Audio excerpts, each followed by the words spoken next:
Hello mga boards, good morning. Pag-out bitaw na to sa duty birds is nakatagbo ta og usa ka lolo 71 years old nga nagpangutan na og unsa ning lugar, unsan dapitan ang iyahang location tungod kay ningdong siya og usa ka eskwelahan kay nagtuo siya nga adto ang i-release sa senior man ata ato kung sa i-release sa gobyerno adto dapita, pero na nag-ingon niya is na change ang location into City Hall. So wala damha nga ato ang gisakyan nga jeep is ningsakay pod siya kay adto sa City Hall. Then ningutana siya nga kung pilay plite para City Hall. Then kita nga po ta kahibaw og pilay plite atong gi-ask ang driver nga pila ang plite.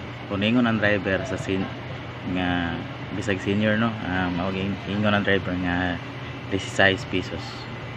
Og nabalaka si tatay nagtan-aw siya si Siyo kay lagi wala kabot ang iyang kwarta.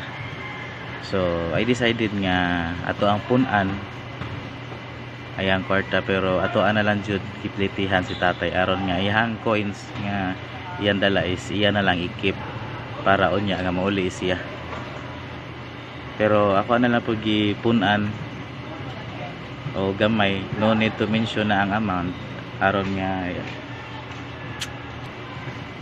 lang nga naa siya in case of emergency nga pambiliti para uli kay basin wala dito ang mo release or dili madayon ang release na siya pambiliti para uli. Pero pagkataod-taod ra pod gi-ask na pod nako siya og nagbaon ba siya, ningon siya nga wala lagi sir kay nagtuo ko nga anhi adto ra dito nga adto man sa City Hall. So ako siya tagaan og balik para paniudto niya. Gamay ra gud, simple lang nga tabang. At least makapagaan siyang problema, di ba? Diyon ingon man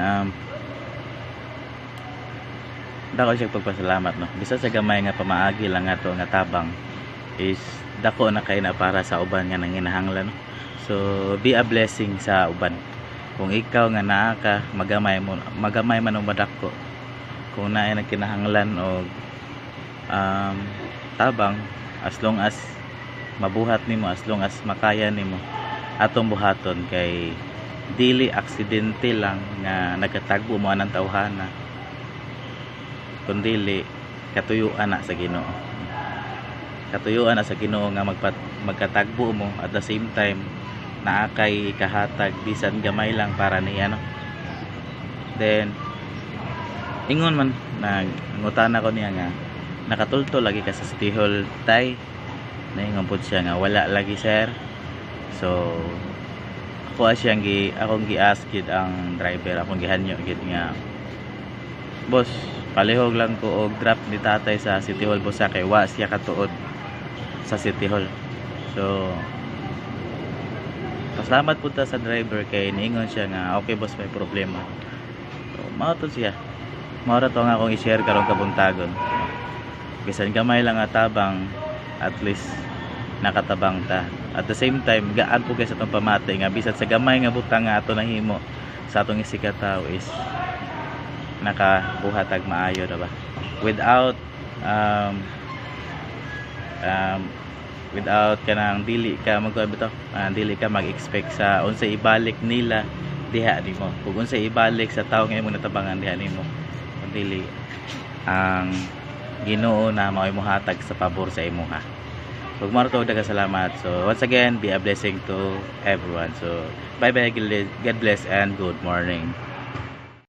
By the way mga boards, additional lang dahil sa info ni tatay nga siya na lang dahil usa sa kinabuhi no. Gibiyaan siya sa iyang asawa. Then I don't know siya mga anak, wala ko mag-ask na og daghan pa. Dayon ingon po siya nga nagtrabaho siya sa una sa barko, inter island lang, pero karon nga natiguang na siya, isang senior na lang iyang gisaligan.